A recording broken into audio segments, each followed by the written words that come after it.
नमस्कार मैत्रिणी, रंजना किचनमध्ये तुमचं अगदी मनापासून स्वागत आहे. आज आपल्याला पाहिजे आहे हिरव्या चण्याची रेसिपी.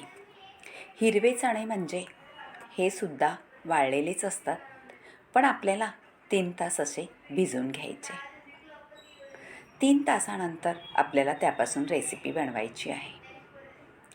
बाजारात हे चणे भेटतात आपल्याला, मार्केटमध्ये म्हणजे दुकानामध्ये, आणि मी 1 वाटी असे भिजत घातलेले आहेत. ते चणे कुकरच्या डब्यात घ्यायचे आहेत. स्वच्छ धुवून घ्यायचं आहे, पाणी काढून टाकायचं आहे आणि कुकरच्या डब्यामध्ये आपल्याला घेऊन त्यामध्ये जोपर्यंत बुडत नाही तेवढं पाणी घालायचं आहे आणि मीठही घालायचं थोडंसं चवीनुसार. आपल्याला त्यामध्ये बटाटासुद्धा घालायचा आहे. त्याकरता स्वच्छ 2 बटाटे मी धुवून घेतलेले आहेत आणि ते सुद्धा आपल्याला उकडायला ठेवायचे आहेत. अख्खेच ठेवायचे आहेत, फोडी वगैरे काही करायच्या नाही. कुकर लावून घेतलेली आहे. त्यापूर्वी आपण आता मसाले करून घेऊ. धणे घ्यायचे आहेत अख्खे, ते सुद्धा छान परतून घ्यायचे आहे लोखंडी पॅनमध्ये. जिरं आहे, बडीशोप आहे. हे सगळं भाजल्यानंतर अगदी खरपूस त्याचा सुगंध सुटतो मैत्रिणींनो. आणि भाजीसुद्धा आपल्याला चिकन मटन फेल होईल इतकी भन्नाट रेसिपी होते ती. आता ही भाजून घेतल्यानंतर ह्याची पावडर बनवायची आहे आपल्याला. तुमच्याकडे धण्या जिरा पावडर असली तीसुद्धा चालेल, पण असं ताजं भाजून घेतलेलं वाटण कोणतंही चांगलंच असतं. आता मी 2 मोठे कांदे घेतलेले आहेत, ते भाजून घ्यायचे आहेत. थोडंसं तेल टाकायचं आहे म्हणजे खरपूस भाजेल. आपल्याला वाटण्यासाठी घेतल्यामुळे हे आपल्याला भाजून घ्यायचं आहे. या पद्धतीत भाजायचं आहे, कलर बदलस तोपर्यंत कांद्याचा आणि खरपूस होस्तोपर्यंत. आता झालेलं आहे पहा. मी काढून घेते एका भांड्यामध्ये आणि थंड करायला ठेवते. त्याचबरोबर आपल्याला अर्धी वाटी सुक्कं खोबरं आहे, ते कापून घेतलेलं आहे. ते सुद्धा आपल्याला भाजून घ्यायचं आहे. त्याबरोबर लसणाच्या 10-12 कांड्यासुद्धा सोलून घ्यायच्या आहेत आणि आलंसुद्धा घ्यायचं आहे आणि ते सुद्धा आपल्याला भाजायला घालायचं आहे आपल्या खोबऱ्याबरोबर. खोबरं थोडं खरपूस भाजल्यानंतर आलं लसूण हे सुद्धा भाजून घेतल्यानंतर त्याची चव अप्रतिम लागते. हरभरे म्हटले का त्यामध्ये भरपूर प्रमाणात प्रोटीन असतं. आता उकडून घेतलेले आहेत हरभरे कुकरमध्ये. पहा, छान मऊसूद असे शिजलेले आहेत आणि आपले बटाटेसुद्धा शिजलेत. ते सोलून घ्यायचे आणि पुढे काय करायचं व्हिडिओ संपूर्ण पहा. सोलल्यानंतर आपल्याला बटाटा कापून घ्यायचा आहे. एक भांडं ठेवायचं आहे गॅसवरती. तेल घालायचं आहे आणि तेल गरम करून घ्यायचं आहे. तेल गरम झालं का त्यामध्ये आपल्याला जिरी मोहरी याची फोडणी करायची आहे. 2-3 तमालपत्र आहे, ते सुद्धा घालून घ्यायचं आहे, कारण तमालपत्राचा स्वादही याच्यामध्ये अप्रतिमच येतो मैत्रिणींनो. कढीपत्ता घालायचा असला तरी घालू शकता, पण तमालपत्र असलं तर तुम्ही नक्की आवर्जून घाला. ही थोडी वेगळ्या पद्धतीची रेसिपी आहे. लास्टपर्यंत बघितले तर तुम्हाला कळेल.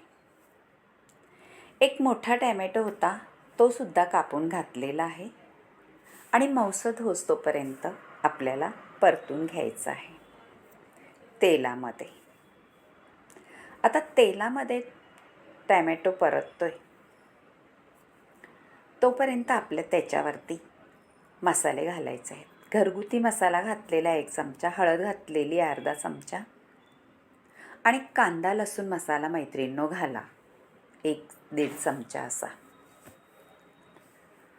आणि नंतर आपण जी पावडर केलेली आहे धणा जिरा आणि बडीशेपची, ती अशी 2 चमचे भरपूर अशी घालायची आहे. आपण चिकन मटण म्हटलं का धणा जिरा पावडर थोडी जास्तच घालतो, त्याप्रमाणे हे घालून घ्यायचं आहे. आणि मीठ तुमच्या चवीनुसार घाला. आपल्या मसाल्याचे अंदाज आपल्यालाच माहिती असतात. आणि जे कांदा खोबरं लसूण आलं वाटून घेतलेलं आहे ते सुद्धा घालून घ्यायचं आहे. मसाले मी टॅमॅटो घातले याचा अर्थ आपले मसाले जळत नाही, त्याचा स्वाद तसाच टिकून राहतो. आता हे सगळं परतून घेतल्यानंतर आपल्याला त्याच्यावरती झाकण ठेवायचं आहे.